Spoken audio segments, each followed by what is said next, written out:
All right, good afternoon, good morning. Welcome everybody. My name is Courtney Savi-Lawrence. I'm with the Regional Innovation Team of UNDP Asia Pacific. And we are using this session specifically to explore some EDGE work happening. And so this is EDGE session number 4. This kicked off prior to our Community of Change Practice Week, Ministry of Change. And today we are really lucky to have an incredible entrepreneur, but also legal experts and systems change practitioner with us here. So this is a fireside chat. However, we're going to start with a little bit of some background context on the new initiative, the Future Law Institute, and a variety of other things that Margaret Rose-Goddard has started. In this year, we're going to be looking at it in terms of the development since COVID, the pandemic has struck, and what that has meant in regards to the evolution of a collective, a legal community of practice collective that she's in charge of. So just a little bit of background first.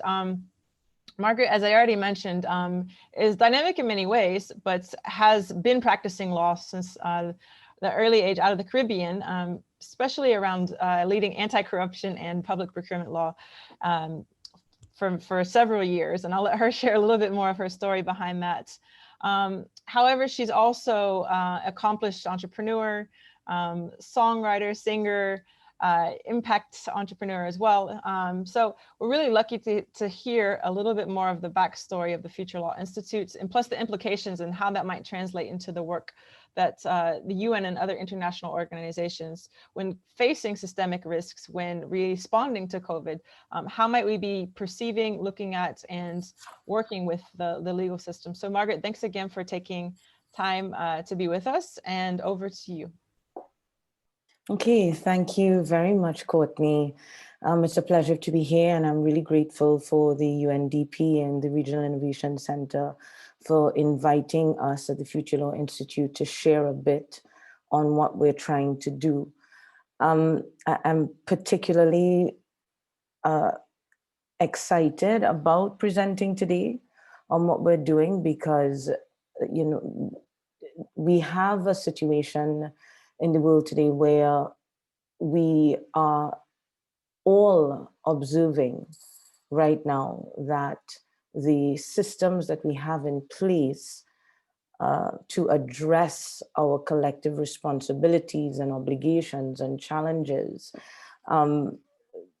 needs to be looked at in terms of how effective they are in dealing with the kinds of risks that we've been going through. And this is an area that, along with some colleagues and I in the Future Law Institute, we've been looking at for several years. And we've been thinking through certain things, and we decided to take action on this last year, and then COVID happened, and we've been prototyping, and I would say it's, you know, taking a really experimental mindset with how do we create innovation so that within the legal industry, within the legal system, so that we can have a more effective response to our collective challenges, our collective risks, and what I always like to say, our collective opportunities as well. So I'm really grateful for the opportunity to share what we are trying to do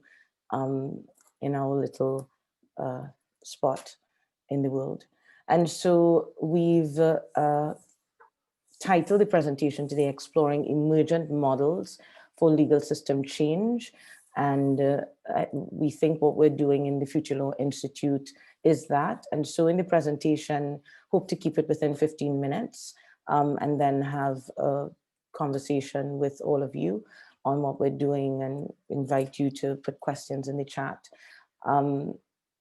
In the 15 minutes, I think I'll cover just a little bit about why we're doing, what we've done so far, and what we hope to do going forward. And yeah, and how anybody here who wants to get involved, there's an open door. So yeah. So I think the question that I think a lot of people have when they hear about what we're doing is, why do we need legal system change in the first place? Why are we re-engineering legal systems? Is the UN infrastructure for dealing with global challenges enough? Isn't it enough? Can't we continue, developing our international law frameworks to deal with these challenges? And these are the kinds of questions. And how can you get people to take their heads up from their national jurisdictions or their silos in which they're operating and start thinking about these issues that don't necessarily directly appear to impact them, but really we need some proactive thought on. And how we answer this question in future law is we see that there is a huge impetus for rethinking our laws and legal systems, a huge demand to do so right at this moment, more so than before. I would say more so than 50 to 60 years ago, even though, we saw the UN infrastructure coming in place about in 1945 and thereafter. But we now are at an epoch moment again, and a moment again where because of the significant strides that have taken place in the fields of natural sciences, cognitive and behavioral sciences, and in the technological advancement, that we have a reality. We are experiencing a reality, socio-cultural, political realities, environmental and economic realities that require an infrastructure to be able to address them. That it's very different, a very different situation from what we've had before. And I can sum it up in one way: we live on one shared planet, and through the developments in natural sciences, we are now understanding that we are all interconnected, we are all interdependent. The crises that we are facing are all interconnected. And yet, even though that is who we are, and science is showing that to us and demonstrating that to us, our legal systems are primarily negotiated through nation-centric lenses, through bordered lenses, and therefore there is necessarily a gap between the interests of those addressing legal system change at national levels and those who are trying to account for our one shared planet experience. And the UN is squarely in that space. The UN is the infrastructure that we have in place to address these collective issues. But one questions whether the UN infrastructure is enough, whether it is enough to address our collective challenges, because the UN infrastructure is based in large part on the power dynamics, the existing power dynamics at the nation state level.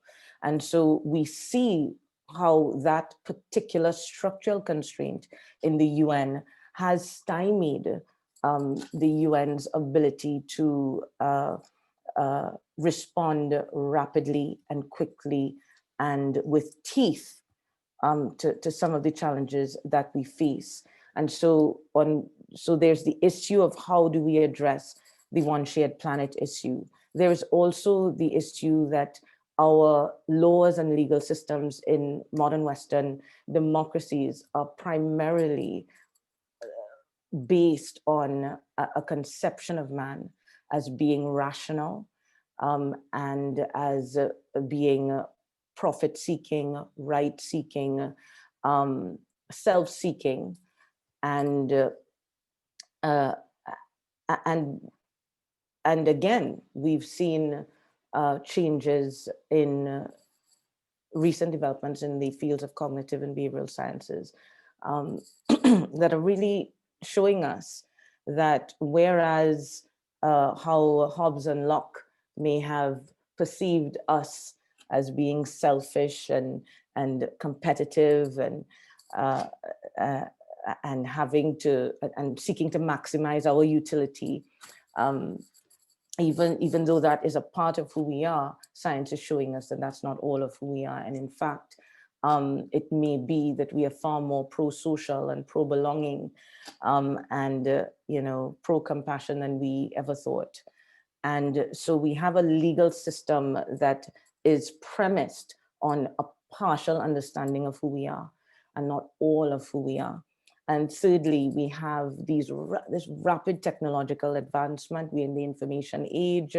We are seeing advancement that is so rapid in terms of artificial intelligence, the ability to harness and collect all of this data, the use of persuasive technologies, cyber security issues and all of that.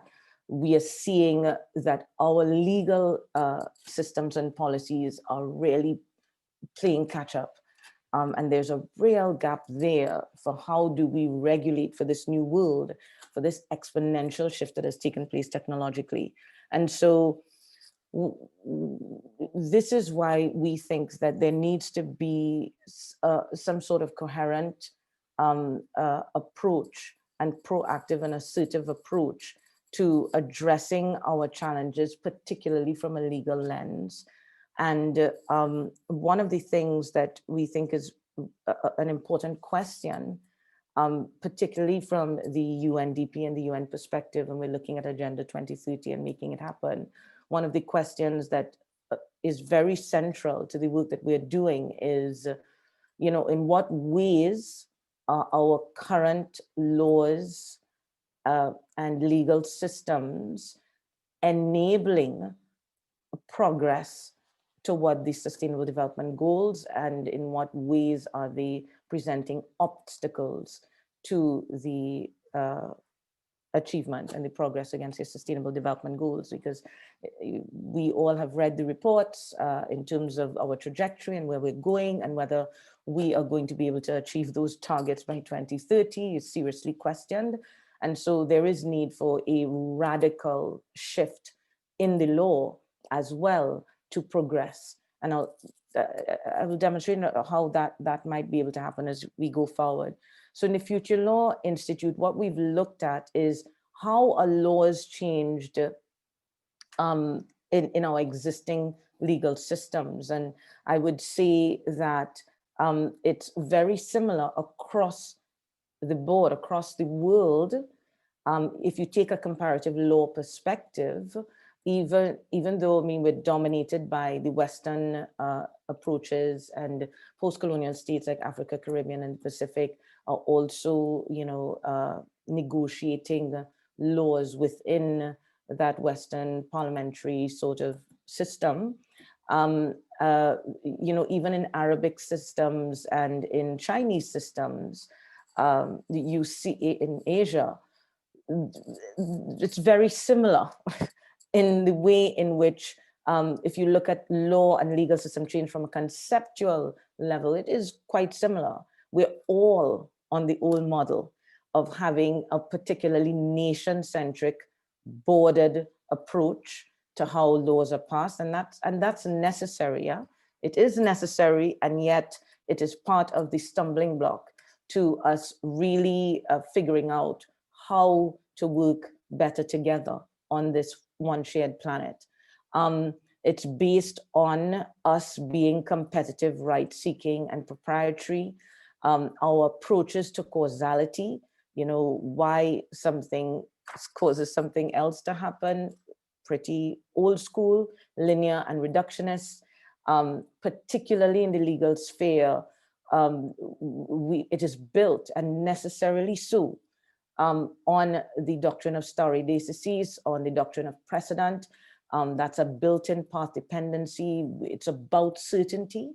And one of the things we will see about legal system change,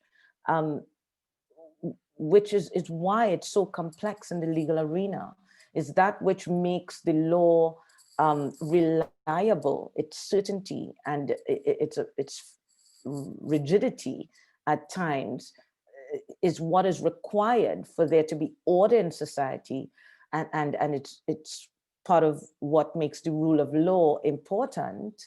But that now presents a barrier to working really with the agility and with the flexibility and with the speed that some of the new issues that we are facing on this planet require of us.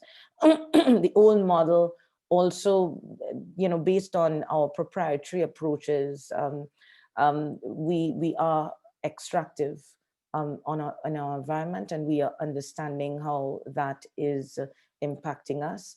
And old approaches, particularly post the industrial period, we really take a very specialized approach to the law. So there are very few lawyers that are stepping back and really taking more of a bird's eye view. Most lawyers, when we qualify, we are corralled and we are influenced to put a stake in the ground in a particular niche area of the law and deepen our specialization in a particular niche area of the law. And that's all of this is what characterizes the old model. And we saw that each of these things actually, although they served us and got us to where we are today, are actually serving as barriers. These features that I've pulled out here under the old model are serving as barriers for the types of shifts that we need to see in our legal system to be able to address the world, the new world that we're living in, and our new understanding of the world as being a complex, adaptive system, a living system. We are living systems living within, living systems and interacting with other living systems. Fascinating when you start going down that rabbit hole, and that's exciting to me in my old age to now be reading in complexity theory. So it's real interesting. And so with the new model, we started to look at, well, what are the kinds of conditions and the perspectives and the lenses that we need to put in place to start thinking differently about how we reimagine law and legal systems. What are the anchors? What are the criteria? What are the conditions that we can focus on, that we can put in place? Because, if you're taking a complexity-informed approach to legal system change, which is what we say we are attempting to do in future law, it's not about, oh, this is what we're going to change and we're going to lobby to make that happen. Because what we could be doing there is we can just be exacerbating the problem if we're not really looking at it within the new constraints, or I would say we can call them constraints, but we can also call them the new opportunities that we are currently recognizing that we are adopting, the space we're adopting.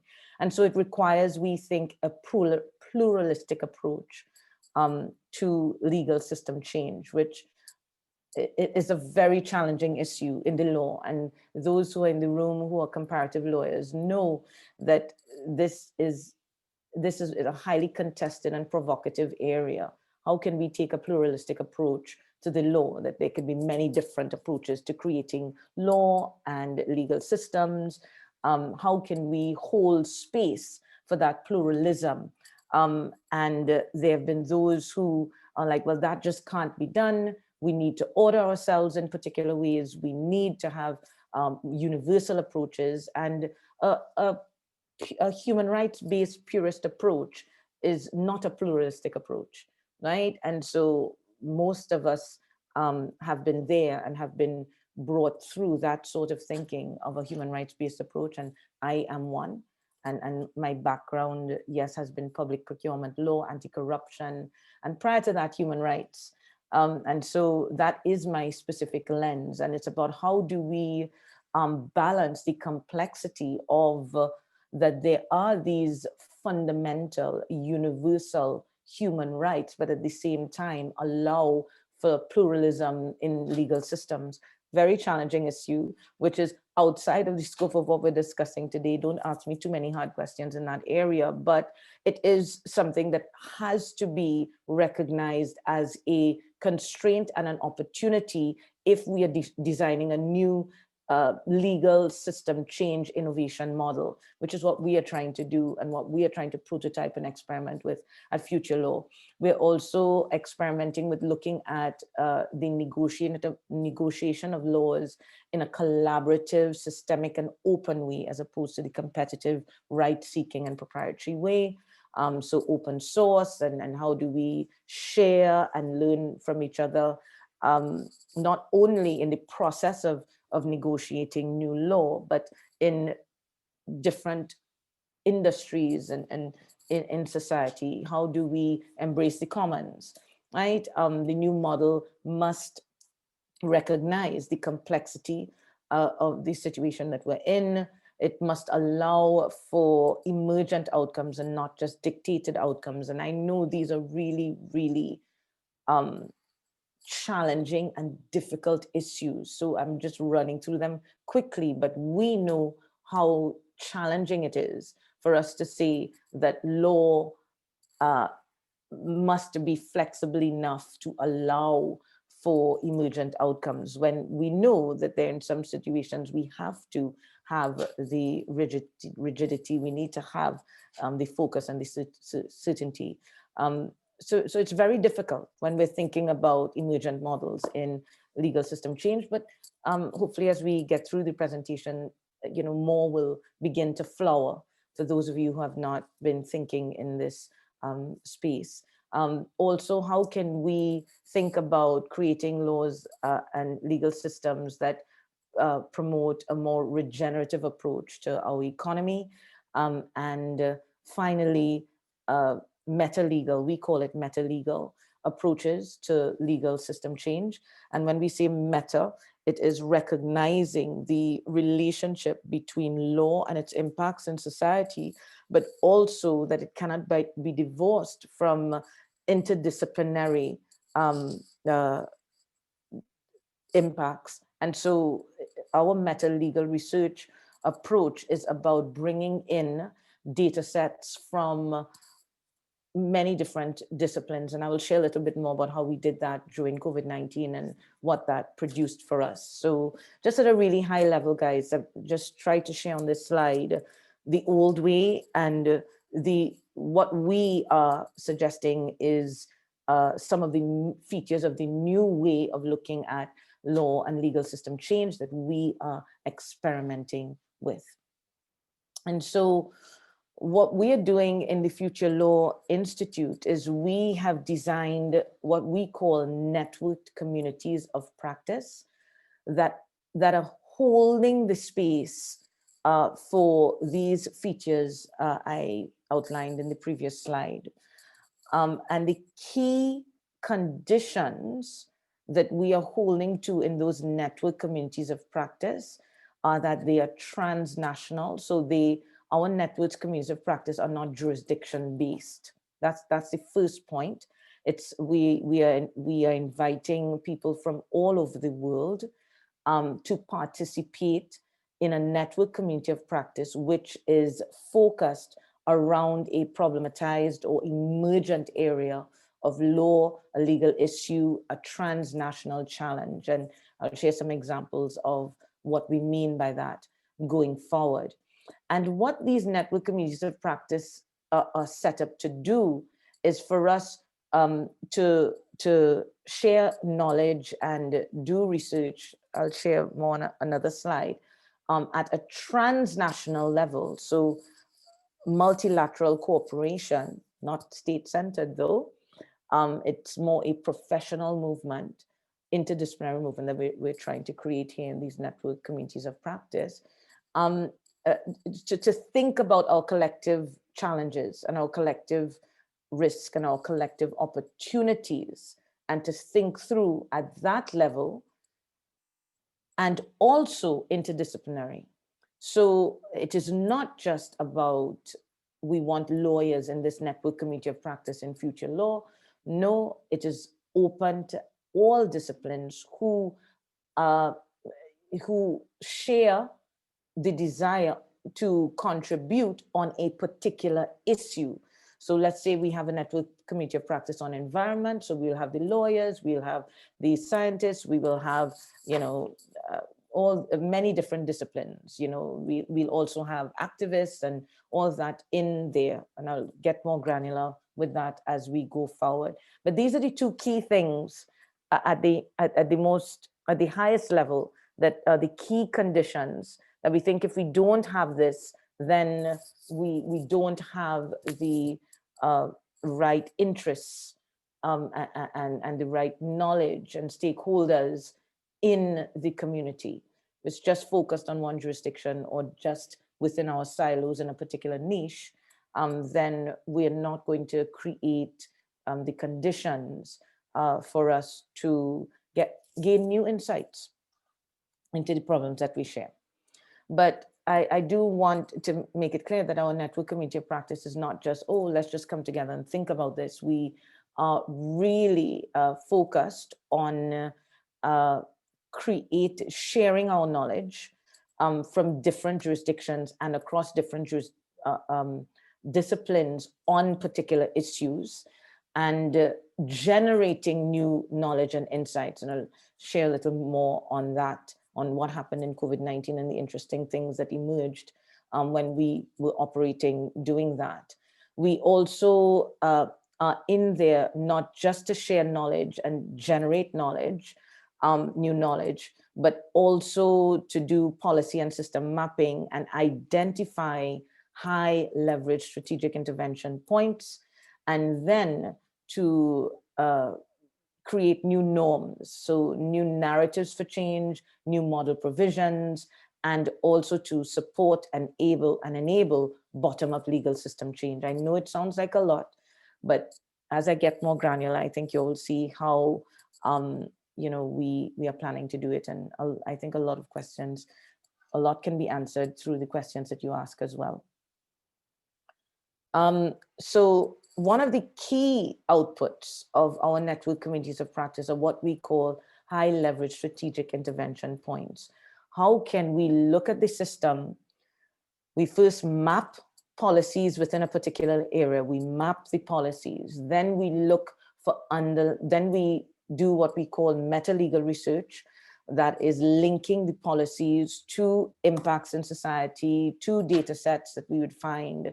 And so during COVID-19, we linked it to epidemiological data, COVID-19 mortality rates and all that, and had social scientists and as well, and public health experts working with us as well. So all of that contributes to a meta-legal research. And from there, we are then looking to identify patterns of interactions, and then high-level strategic intervention points. And when we say high-level strategic intervention points, we are looking for points within the system when we look at the purposes of a system and the interactions between the components in the system. Where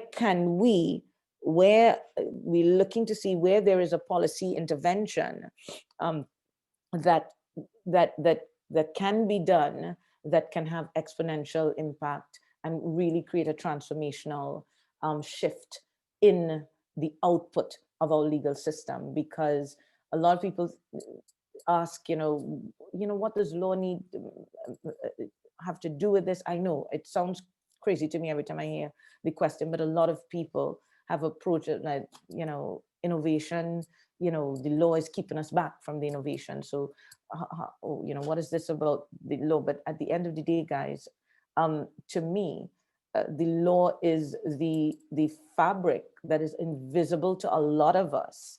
A lot of assumptions that we've made in the law that underpin. This is what underpins our current socio-ecological environment, political realities, right? Our market economy is designed to interact with us in society and with the planet in the way that it is. And it is facilitated by the law. And so if we're serious about changing the world, yes, we need to transform ourselves. And yes, we need to come up with new innovations and all of that. But if we don't, at a minimal level, address the laws that underpin our current realities, I'm not sure what kinds of huge transformations we can have when our current systems, our laws are facilitating it squarely. There needs to be a shift. So for it to be a high leverage strategic intervention point, it must address, for us, these are our points that we're looking for. This is not saying, oh, everyone must look for this. These are the points we are looking for. It must address a collective agenda issue. So we're not looking just at, how do we alleviate poverty in a specific country. Yes, where the poverty is as a result of certain policies that you find in many different jurisdictions, then it becomes a collective agenda issue, right? And so that's one of the features of our high-level strategic intervention points. Also, another feature that is specific just to us in future law is that there must be a mechanism through which we can progress the change that we're seeing within existing legal mechanisms. And so that may sound challenging or to some of you provocative, like, well, how are we doing system transformation if we have to stay within existing legal mechanisms? However, as lawyers, we have taken a positivist approach to how law changes. Sometimes it feels like a bad word for that to come out of my mouth, but one has to, because what law is in society is what is negotiated through the legal system that exists in a particular society. And so one has to be realistic. We are trying to, yes, create new norms for how we interact. So there's a clear normative agenda in terms of what we're doing. But we must also keep our feet on the ground in terms of what the law is and how law changes within society. And so we are looking for leverage points that, are practical in that sense, and that we can identify how we can progress it. And I promise you, it'll get more granular and tangible for you as we go forward. I'm just trying to give you the concepts. And we say it must be empirically responsible. And when we say empirically responsible, we're using that very, very carefully. We are not saying evidence-based, we're saying empirically responsible.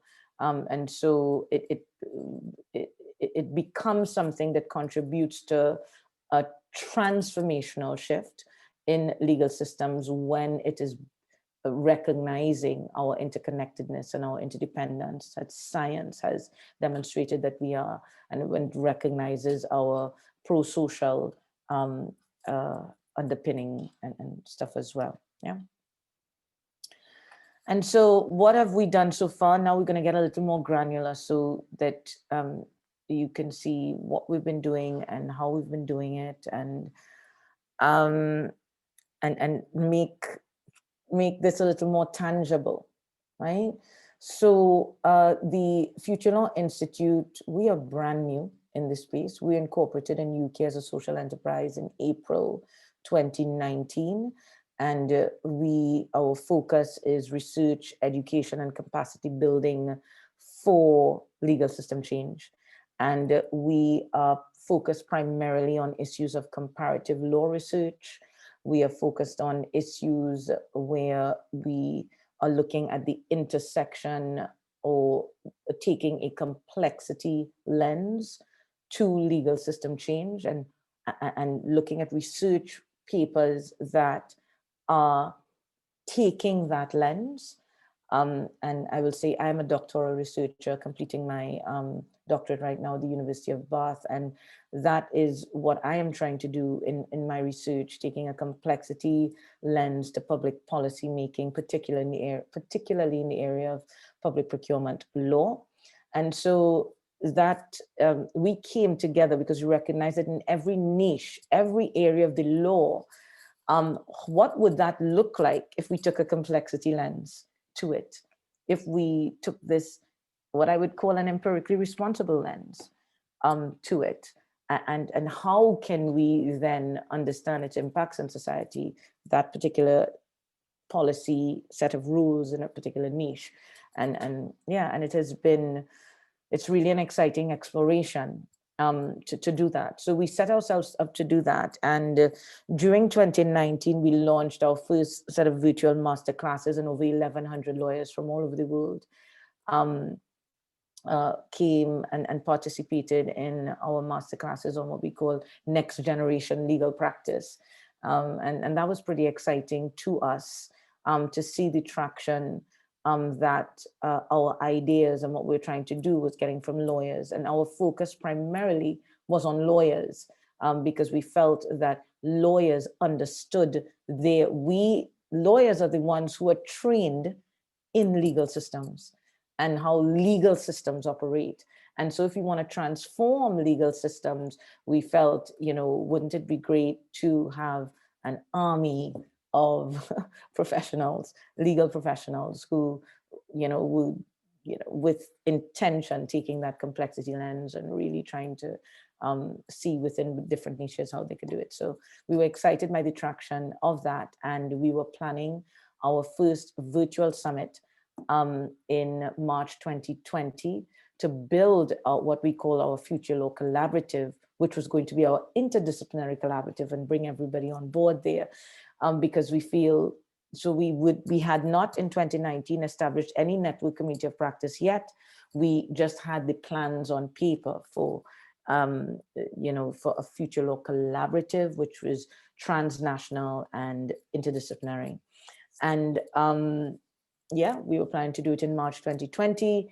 And it was all exciting. We had over 50 plus speakers. We were coming with our master classes. It was going to be very, I have to say, I would say unilateral in the sense that we were coming to teach.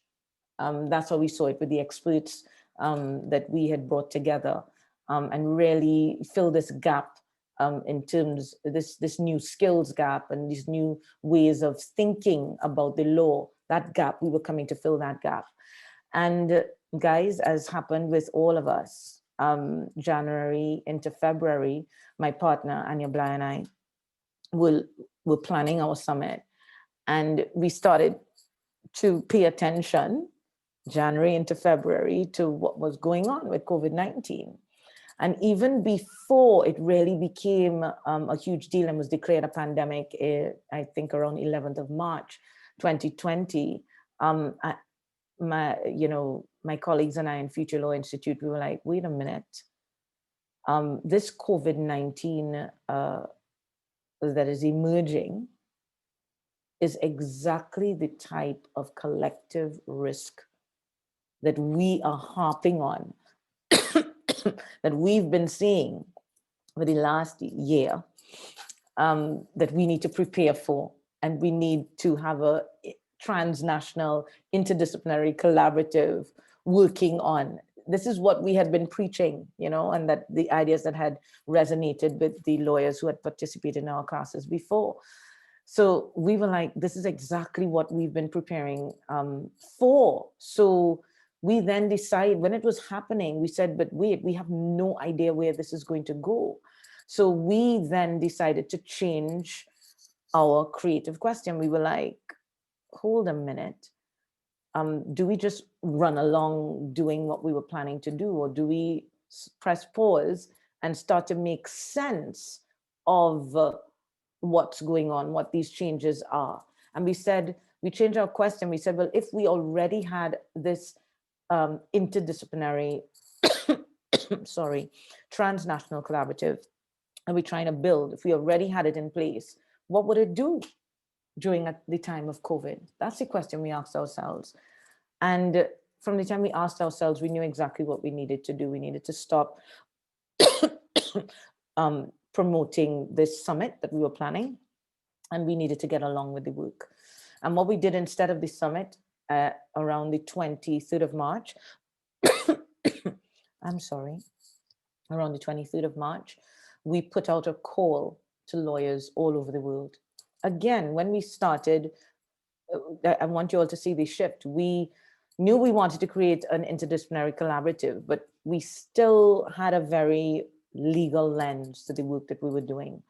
So we put out this call to lawyers all over the world to join us in what we initially thought and perceived to be a legal research project, a meta legal research project, where we felt we could map we said, if we're taking a complexity informed approach to what was going on with COVID-19, what would we need to do? What would we do? What we would need to do is first start mapping all of the COVID-19 responses that were taking place all over the world. Because we were in a volatile policy space, more volatile than we've seen ever in our lifetimes.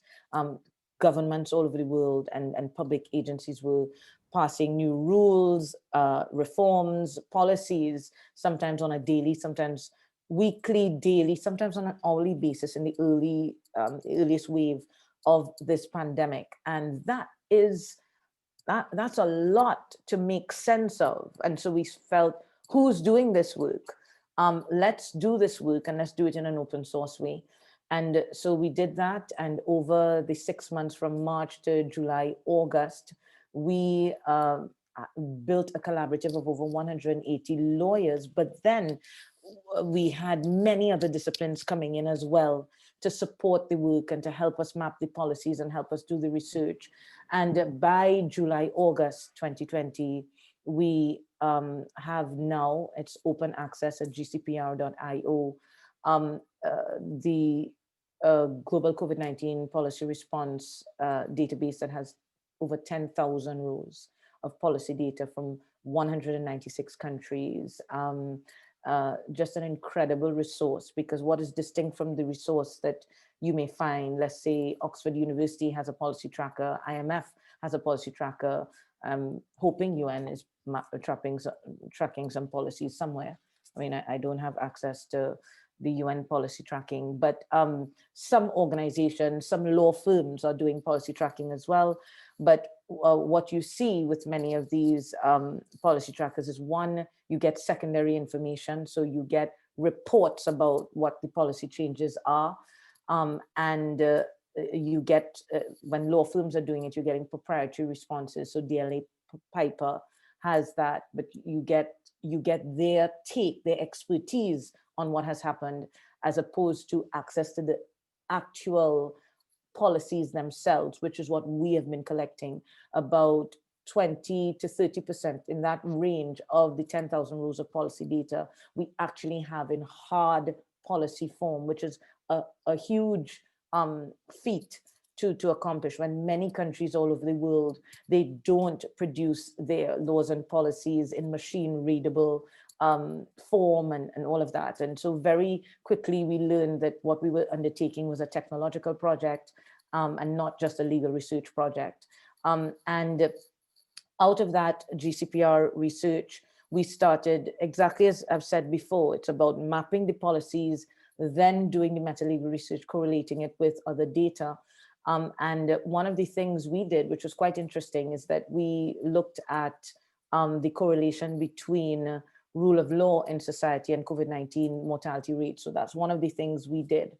And also rule of law and the stringency measures, pulling in some of the Oxford data. So we also pulled data from other policy trackers as well, because we decided we wanted to work smart and not just hard. And so we've agglomerated a lot of this policy data that's in that space. We then organized ourselves in network committees of practice. So we had a network committee of practice on rule of law and human rights. We had a network committee of practice on big data. We had and surveillance measures and contact tracing apps. We were looking at those issues. And we had a network committee of practice on international trade and public procurement. And that particular network committee of practice, and this was just in the space of a couple months, that particular network committee of practice did produce a research paper in response to UNESCAP making a call for papers in a policy hackathon for new policies to address times of crisis, particularly in trade agreements. And we came together and we mapped what had taken place with PPE and the procurement of PPE by governments all over the world, and the wild, wild west that ensued there, as all of us experienced, and the export restrictions and curbs and, you know, the protectionist and nationalist behavior that, you know, governments retreated to. And we mapped all of that and linked it to our procurement data and policy understanding. And we identified a gap that could very easily, it's a very little lever, small lever, to be pushed in regional trade agreements. There are, over the last 20 years, public procurement conditions have now been well accepted that they are a significant part of a trade agreement, and they've been included in trade agreements, but issues relating to transparency and accountability and auditing and ex post facto accountability in times of emergency have been completely ousted. It's not part of the agreement in trade agreements. Very interesting. And so there's a huge gap there and so we came up with model crisis procurement provisions to be included in trade agreements, and UNSCAP singled out our paper, and we are working with them. Up to yesterday, we had a meeting with their expert group and got comments and trying to develop what we're doing there. And so that's one little output that has come out of one of our network communities of practice. And then just a week or two ago, October 16th to 20th, we did in fact host our Future Law Virtual Summit 2020, which took on an entire very different form from how we were planning to do it in March.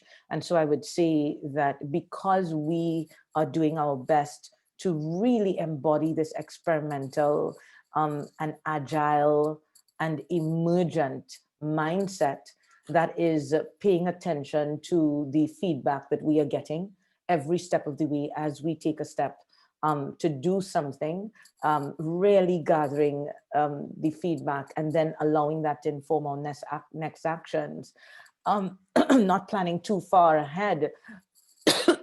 One of the things that emerged for us was that we recognized that we were coming, we thought we had a lot to teach, but doing the work, actually getting ahead and getting out of our way and doing the work with all of these professionals from around the world, we recognized, one, how much we didn't know and didn't understand, and two, how this is what we needed to be getting on with, finding new ways of collaborating across borders to figure things out together.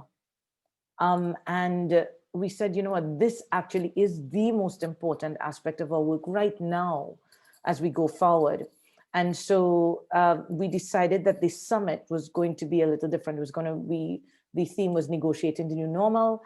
And we decided we wanted to bring the discourses, the ideas, the innovations in the law that were already taking place all over the world. We wanted to, it was almost like a crowdsourcing, a curation of that over the 5 days. We had 129 speakers. We had 1,704 registrants. It was an incredible experiment in collating, looking for these high leverage strategic intervention points.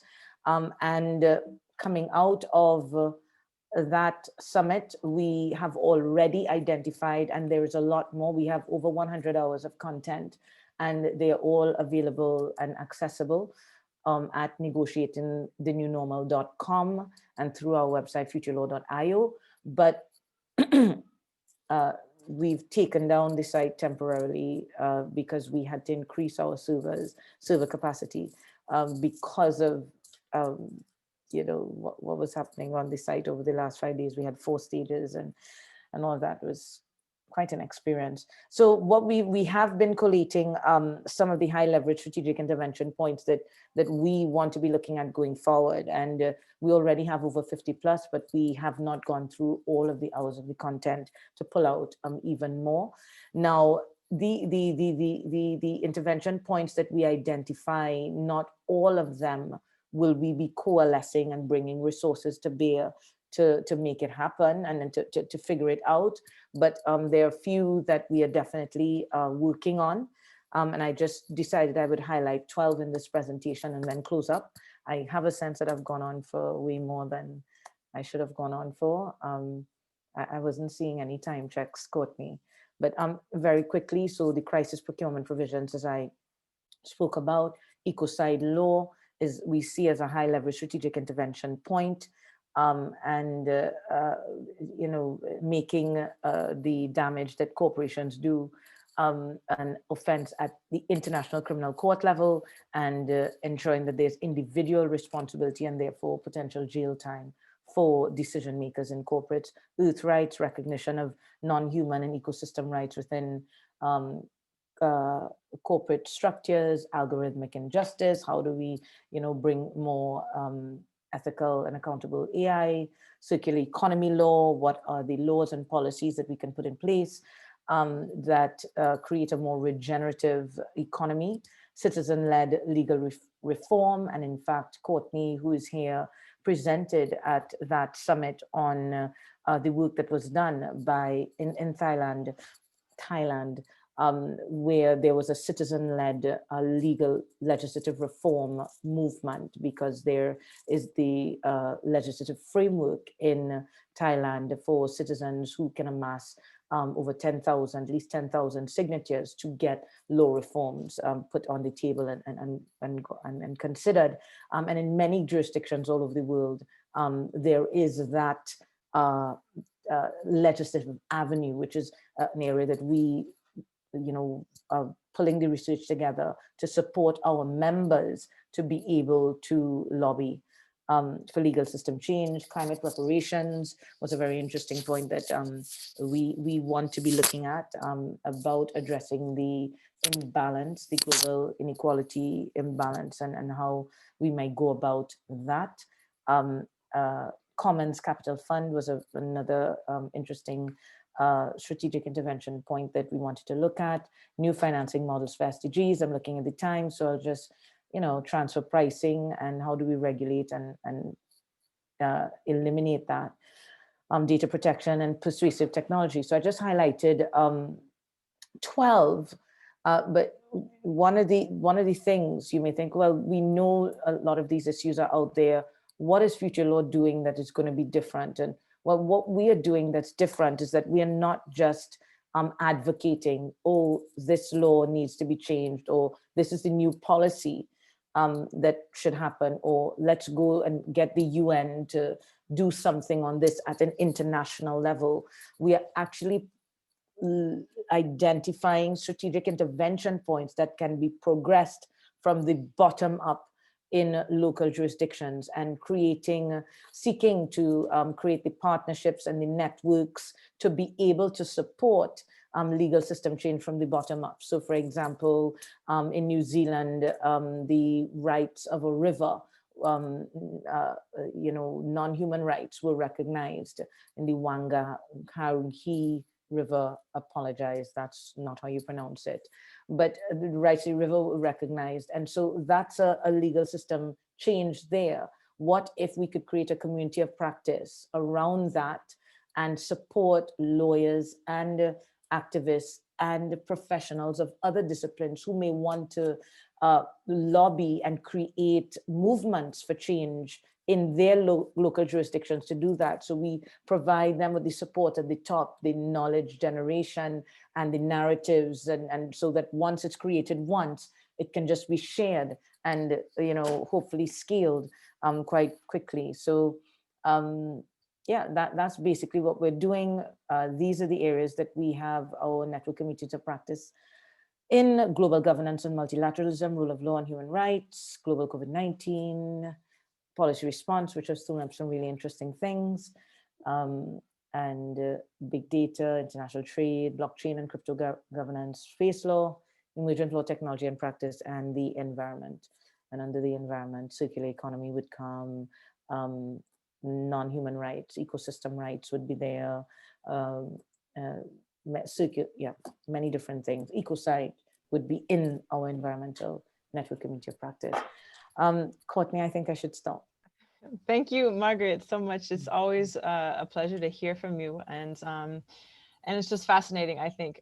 Incredible, really. Thank you for telling us a little bit more of the origin story, going back to 2019, actually, and then the big pivot and the inflection point that helped, recalibrate a trajectory that's led into a whole nother rich body of and robust area of work too.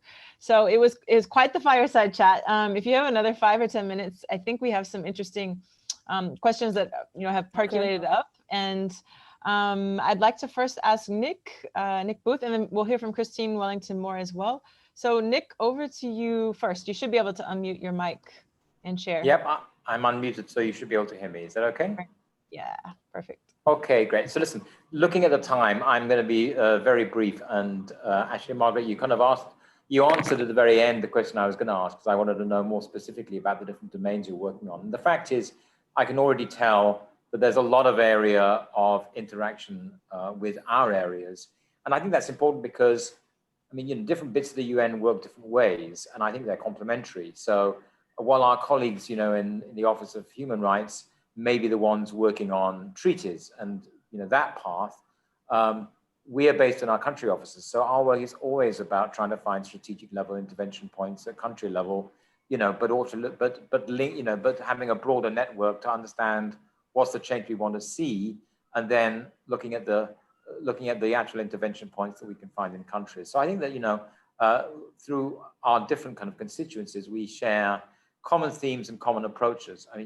You didn't give us all 50, but you already mentioned algorithmic injustice, big data and surveillance, public procurement, reform, not just in crisis, but including that, and a whole host of others, all of which we engage on in different ways. So I guess I'm just going to keep it very short and say, I think that we should keep the conversation going. I think that the way that we in UNDP work has good complementarity to the communities of practice that you are engaging in. And I'm sure there are some interesting things that we can share on. Yeah. And I'll stop there because I know we have to give time for other people to speak. Great, thank you. Thanks, Nick. Maybe we'll hear from Christine first, and then Margaret, if you have a reply for both or either of them, that would be great. So Christine, over to you. Hi, Margaret. Thanks for that talk. So I was kind of intrigued because I was trying to speed read the link that Courtney shared with us. I noticed there was a paragraph talking about, it was near the end, and it was talking about looking at regional, national hubs, I think, and saying there's some places you're starting to look at. It says Balkans, India, Kenya, Caribbean, and establishing COPs. I was just curious. You don't have to answer everything here, but it would be nice to have a conversation about things like, I come from the SDG integration space. Yeah. And just to give an example, we're looking at working in air pollution, which Courtney had presented on. But, for us, it goes beyond, we're looking more at the systemic drivers of the air pollution, the socioeconomic models that are driving it. And of course, if we're looking here, Thailand, Laos to start, but obviously, Cambodia and Myanmar can be roped in. And there's this aspect of, we're trying to model decisions. Like if you make a decision here, how does it trickle on and impact the other SDGs? But of course, after you understand that, now you have to shape laws and policies around it. And, that is something, I'm intrigued by what you presented on, because it would be interesting to see, obviously after this call, if we can have another discussion to see how exactly that could look in terms of testing something on a couple countries in a region, because they're like a trade block as well, with a lot of exchange of people and goods, and then the pollution, you can't make a pollution law independently as much as you would like to, because people are doing business across both sides, and obviously air travels. So I just wanted to say, I think your thing is very intriguing, and I don't know if you're planning to work in Southeast Asia or not, or if there's any appetite for that, but it would be good if you could let us know, because I think the confluence of things you have there are appropriate to air pollution, they're appropriate to future of work, and the way digital is roped in. I mean, there's so many things that are interesting here that it would be good to do a deeper dive. Yeah, for sure. To go in to really explain how we think we can progress this, the time really was too short. But first, just to respond to Nicholas, there is a real correlation between what we're trying to do and obviously what the UN is trying to do. The difference, and I think it's important that we make that distinction, is that we see what we are doing is activating a professional movement that is not aligned to nation-centric power systems. So there's a real talent, right, in professionals all over the world, not just lawyers, who want to show up and contribute and find ways to create legal system change and policy change in their jurisdictions. And so it's how do we activate that cadre to start doing research and producing valuable pieces and bringing innovation into the space to then partner with the UN in local spaces to create the changes. So that's the complementarity that I see, that we are trying to activate that space. And then to Christine, in terms of appetite, and one of the things I'm learning about what we're trying to do is, it's great to be bold and ambitious, which, I mean, I've always been about what I'm trying to do in the world. But as I've gotten older, I have learned that I have to temper that a bit with understanding constraints, right? Structural constraints, resource constraints, and that sort of thing. And so it really is about the talent that we are able to attract in Southeast Asia to be able to support the work, because future law is not going to go into Southeast Asia and say, oh, let's do something here. No, it's about how do we bring that talent into what we're doing so that we could learn from you and you can learn from us, and then together we can then create that, those narratives for change, and that can support. So for example, what Courtney did in Thailand, I think is and was a part of, so I'm not saying she did it, but was a part of it, is so crucial, because it's a test case for what we are trying to do in other areas. And quite frankly, my life's work has been about. I heard your accent and it sounded, are you from Barbados? Barbados, yeah. Thought so. And so one of these things, I know it seems like, Margaret, how do you think that you could even begin to do this? But I have been qualified as a lawyer for the last 25 years. Last week, I think I turned 26. And what I did in the Caribbean was in public procurement law over a period of 10 years is really create a sort of movement around public procurement law through the Caribbean Procurement Institute, and really work to get laws changed. So we drafted the procurement laws in Barbados and contributed to the laws in Trinidad and Tobago. And Trinidad and Tobago is one of the countries that had, one of the first countries that put into our procurement law sustainable development as a goal. We expressly put it as a goal of procurement, which was actually quite in 2014, 2015, which was quite avant-garde. So it's that I've seen it done. We can do it. Just moving at a professional level and then creating the relationships. And so all we're trying to do with Future Law is create those kinds of bottom-up movements for reform all over the world, but help each other and share the knowledge, I think your COP was, as I said, I read your thing, but I think the COP approach and finding ways that we can do some shared platforms, and even within an initiative we do on this side, and then we try to create that connection of expertise. I think that might be the way to go, and that is something I think is within our ability to use the contacts we have made in each country, and then see how we can move that. So that's very useful. Thank you very much.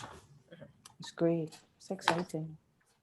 Well, hey, I know it's we're a bit past the hour and our fire is still burning, but maybe Margaret, in just terms of as we kind of move towards wrapping up, is there any kind of I guess you covered quite a lot, but just to say if there's any kind of final thoughts you'd want to share or leave, particularly with an audience. If I look at who is joining, it's quite a lot of UNDP colleagues. So any kind of key messages or ways in which the future law we could support that kind of collaboration that you're already mentioning. You were pretty clear about the model, and you shared some examples of how you're collaborating with SCAP, for example, UNDP or any other organizations or agencies that we are connected with, ways that we could support. Yeah, I think we are trying to do so many of the same things that ways in which to collaborate to help the membership that we have been building. So I think we've crossed 300 members now. We were at 180 before the summit, and now we have over 300 after the summit. Ways in which we can support these professionals. I mean, they're coming from all of these countries. It's fascinating to see the traction that we're getting from particularly Africa, India, the Caribbean, and those countries. And so to support with capacity building initiatives for these, we see ourselves as supporting policy entrepreneurs locally.